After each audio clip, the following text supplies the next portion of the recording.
주와 함께 걷는 이 길에. 무영교회에서 유영교회로 오늘의 묵상입니다. 40일 동안 예수 그리스도를 묵상하고 하나님의 은혜와 사랑을 묵상하는 시간이 되었으면 좋겠습니다. 오늘은 출애굽기 15장 22절에서 27절까지 말씀을 묵상하겠습니다. 성경 말씀을 보겠습니다. 모세가 홍해에서 이스라엘을 인도하매 그들이 나와서 수르 광야로 들어가서 거기서 사흘 길을 걸었으나 물을 얻지 못하고 마라에 이르렀더니 그곳 물이 써서 마시지 못하겠으므로 그 이름을 마라라 하였더라. 백성이 모세에게 원망하여 이르되 우리가 무엇을 마실까? 하매 모세가 여호와께 부르짖었더니 여호와께서 그에게 한 나무를 가리키시니 그가 물에 던지니 물이 달게 되었더라.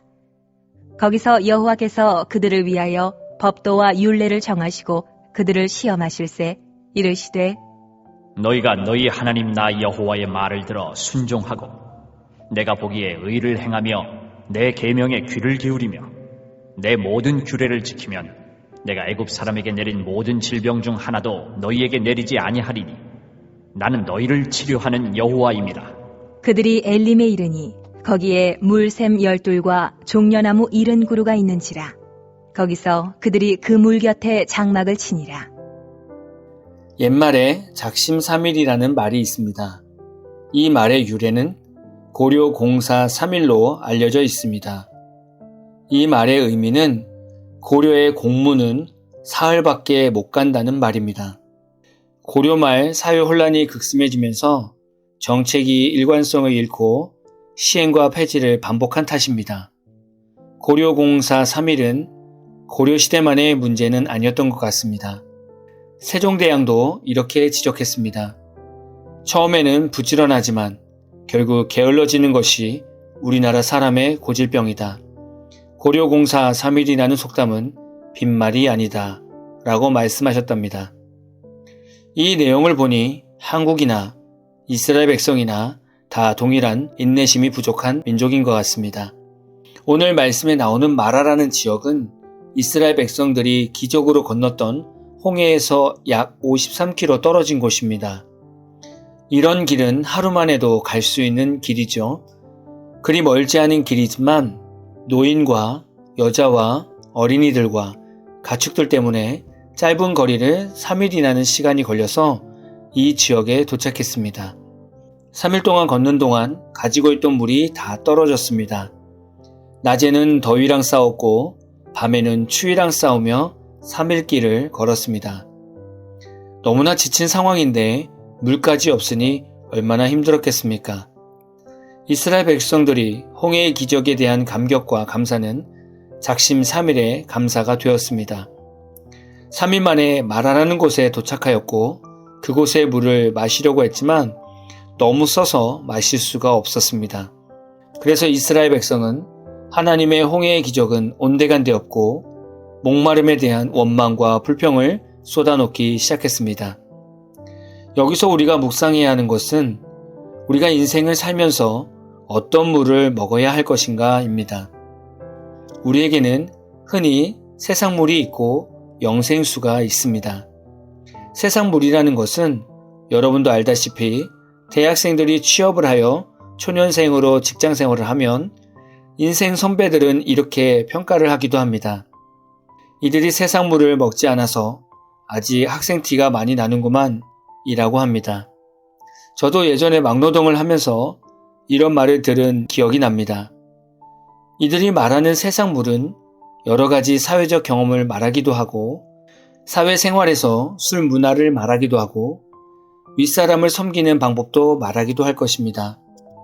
이 외에도 여러 가지 의미가 있을 것입니다. 그러나 대부분 음주 가무에 대한 것들이었을 것입니다. 이런 세상물은 삶으로 스며들면서 즐거움과 쾌락을 느끼게 합니다. 그러나 이 세상물은 내면에 쓴맛이 있습니다. 세상물을 계속 마시게 되면 인생이 점점 죽어가게 됩니다. 세상물은 이스라엘 백성에게도 예외 없이 자연스럽게 스며들었습니다. 마라의 물뿐만이 아니라 이스라엘 백성에게는 우상숭배, 음란한 문화 등의 영적 쓴물이 스며들었습니다.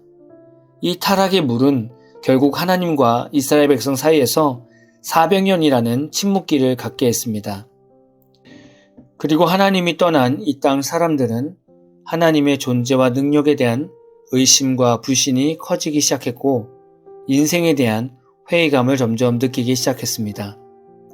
사람들은 지옥으로 달려가는 인생을 살게 되고 실제적으로 많은 영혼들이 구원을 얻지 못하고 지옥의 길로 빠지게 되었습니다.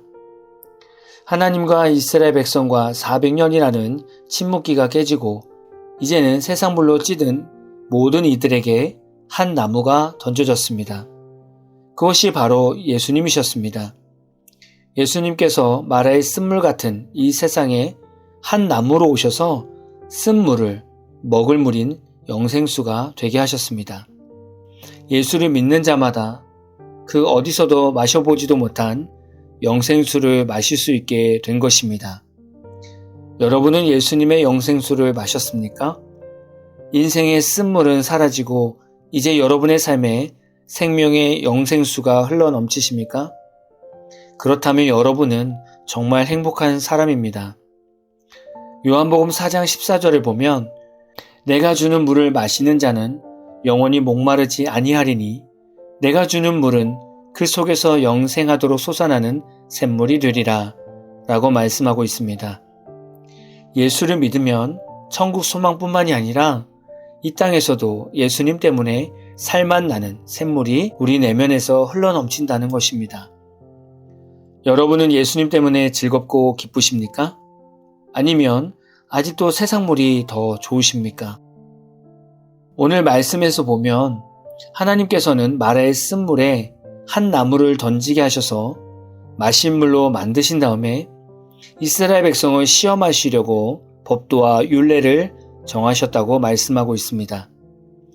이것은 우리에게도 적용되는 말씀입니다.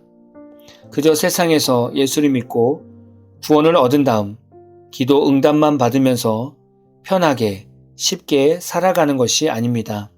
이제는 우리가 날마다 시험대에 올라가게 될 것입니다. 예수와 함께 날마다 말씀 가운데 살고 있는지, 예수의 이름으로 회개하며 성결하게 살아가고 있는지, 예수의 십자가 사건으로 이웃을 사랑하며 살고 있는지를 하나님께서는 우리를 날마다 시험하시는 것입니다. 여러분은 오늘 살면서 오늘 말씀대로 예수의 영생수를 마시며 하나님의 시험을 통과하는 믿음의 크리스찬이 되기를 소망합니다. 세상의 물이 보기에 좋아 보이고 맛있어 보이고 즐거워 보입니다. 그러나 인생의 끝에는 인생의 쓴맛을 느끼게 합니다. 그러니 이제는 세상물 마라를 먹지 마시고 예수 안에서 흘러나오는 생명수를 날마다 마실 수 있기를 진심으로 기원합니다. 오늘 마무리 찬양은 소진영님의 나의 한숨을 바꾸셨네 라는 찬양입니다. 찬양 후에는 잔잔한 연주곡이 있습니다.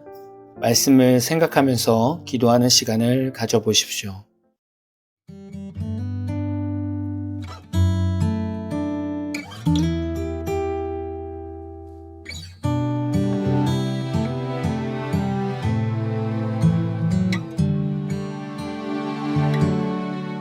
고달픈 삶의 은혜도 무뎌지고 곧 사라질 것에 내 맘 두네. 헛되고 헛된 것들을 바라보며 그 은혜를 놓치며 살았네. 주어진 삶을 묵묵히 살아가며 날 붙드신 주 예수를 보내. 사망 가운데 놓여진 나의 삶은 날 건지신 그 이름 예수. 나의 한숨을 바꾸셨네. 주를 향한 노래로 소망의 노래로 나의 눈물을 거두신 주 예수 이름 안에 살게 하소서.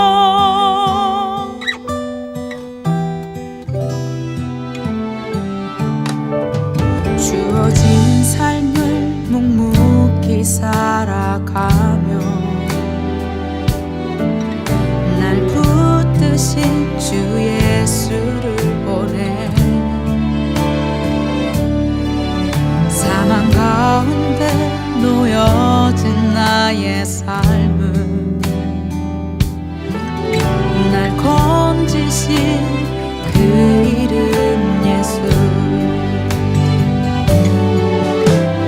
나의 한숨을 바꾸셨네. 주를 향한 노래로 소망의 노래로 나의 눈물을 거두신 주 예수 이름 안에 살게 하소서. 나의 한숨을 바꾸셨네.